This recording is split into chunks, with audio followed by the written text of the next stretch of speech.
새벽에 화장실 불만 켜고 핸드폰부터 확인하신 적 있으시죠? 계좌 열고 QLD 보이고 TQQQ 보이고 어제보다 숫자가 조금 올라가 있으면 그 순간만큼은 숨이 좀 돌아옵니다. 큰돈 번 것도 아닌데 이상하게 마음이 놓입니다. 그래서 딱 한마디 누군가에게 말하고 싶어집니다. 나 요즘 조금 잘 되고 있다. 근데 그 한마디가 내 기분을 지켜주기는커녕 오히려 계좌보다 더 크게 흔들어 놓을 때가 있습니다. 축하 대신 걱정이라는 이름의 신문이 시작됩니다. 그거 위험한 거 아니냐고, 지금이 꼭지 아니냐고, 대출은 있냐고, 왜 그런 거라냐고, 이제 그만해야 하는 거 아니냐고. 그리고 이상하게 그날 이후로 그 사람과의 대화가 어색해집니다. 내가 자랑한 것도 아닌데 내가 뭘 잘못한 사람처럼 됩니다.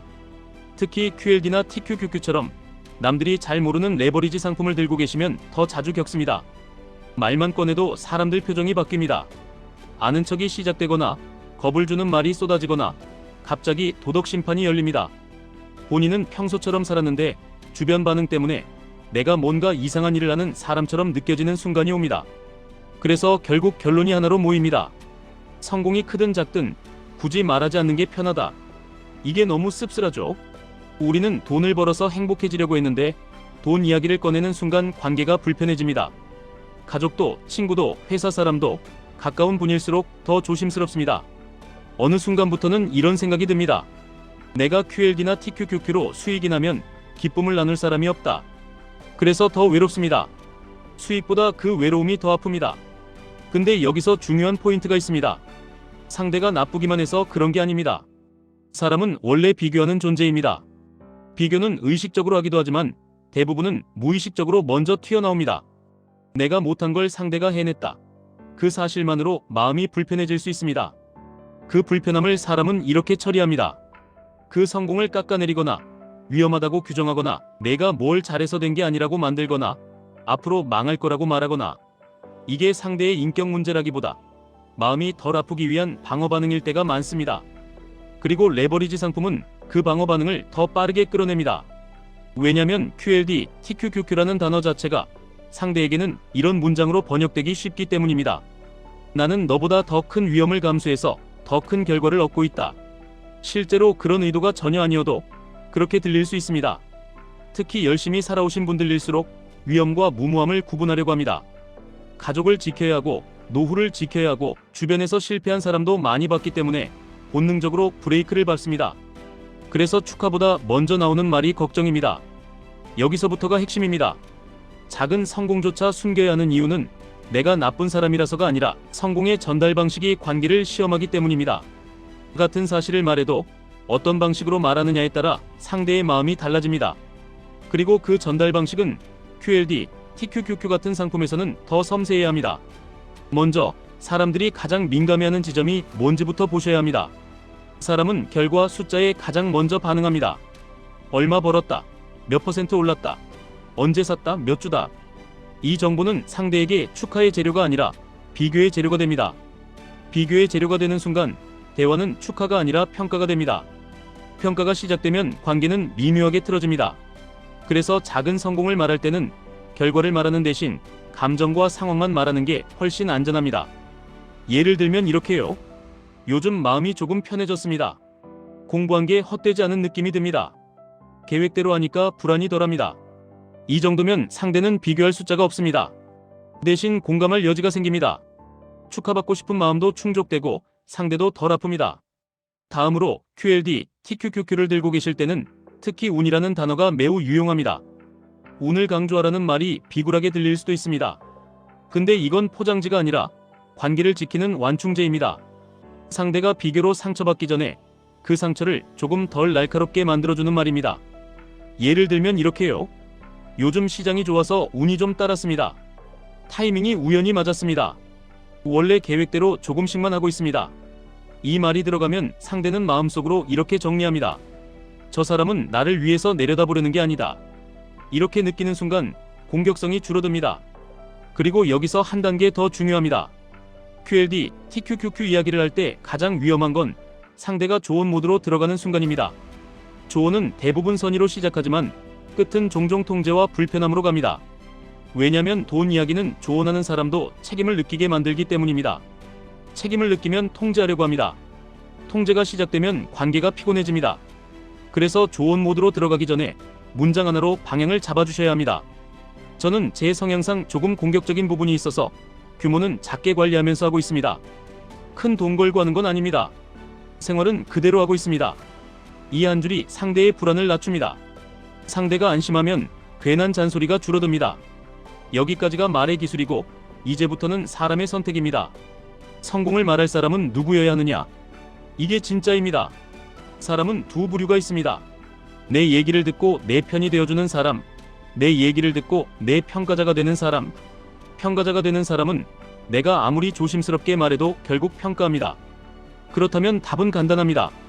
평가자에게는 말하지 않는 게 맞습니다. 그럼 내 편은 어떻게 구분하느냐?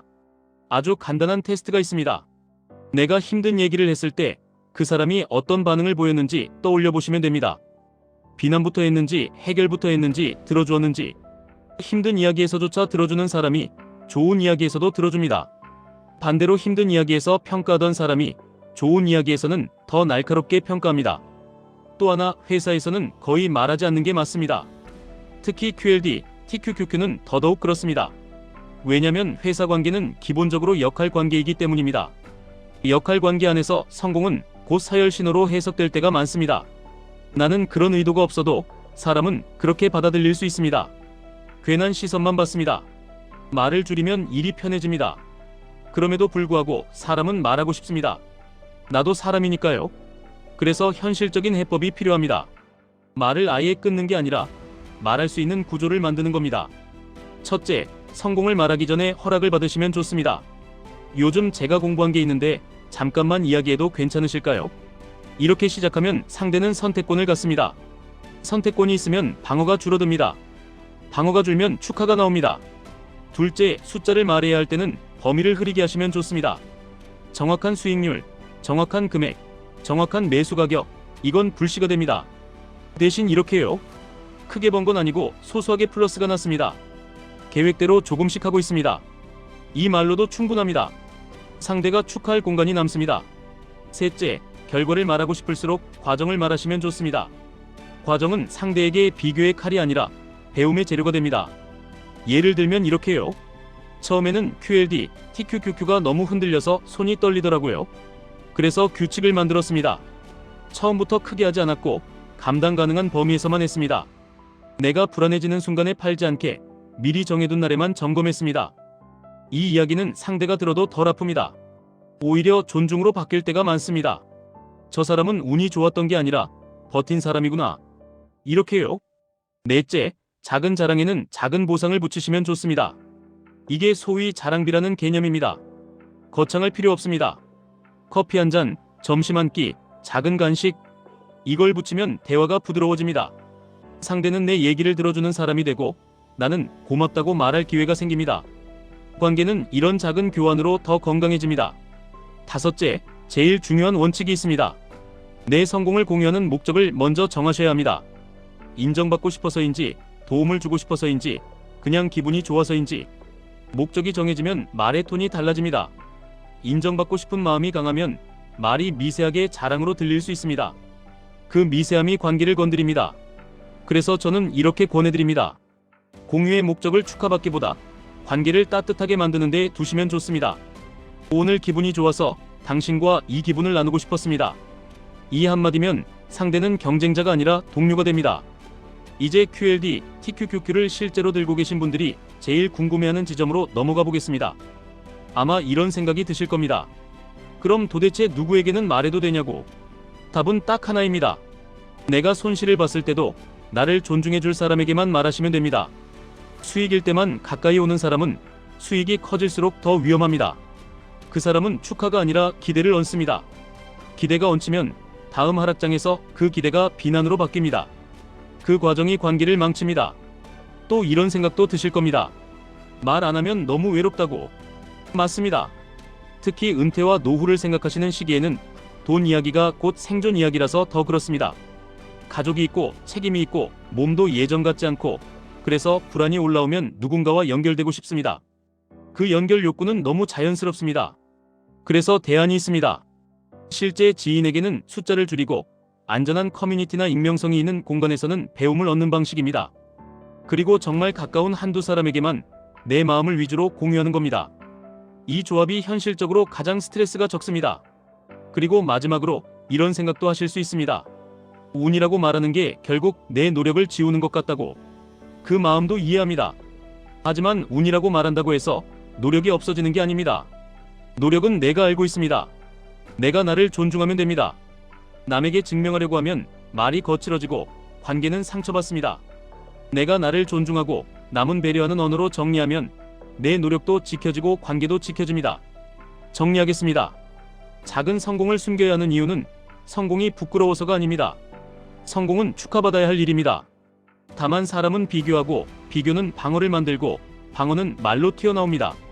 그리고 QLD, TQQQ 같은 강한 변동성 상품은 그 방어를 더 쉽게 건드립니다. 그래서 필요한 건 내 성공을 감추는 인생이 아니라 내 성공을 안전하게 공유하는 기술입니다. 오늘부터 이렇게만 해보시면 됩니다. 결과보다 감정과 상황을 말합니다. 운이라는 완충제를 하나 넣습니다. 조언 모드가 오기 전에 규모를 작게 관리한다고 선을 긋습니다. 사람을 고르고 회사에서는 줄입니다. 필요하면 작은 대접으로 대화를 부드럽게 만듭니다. 무엇보다 손실일 때도 나를 존중해줄 사람에게만 말합니다. 그러면 신기하게도 QLD가 올라서 기쁜 날에도 TQQQ가 흔들려서 불안한 날에도 사람 때문에 더 상처받는 일은 줄어듭니다. 계좌는 시장이 흔들지만 마음은 내가 지킬 수 있습니다. 그리고 그게 결국 오래 버티는 투자자의 힘이 됩니다.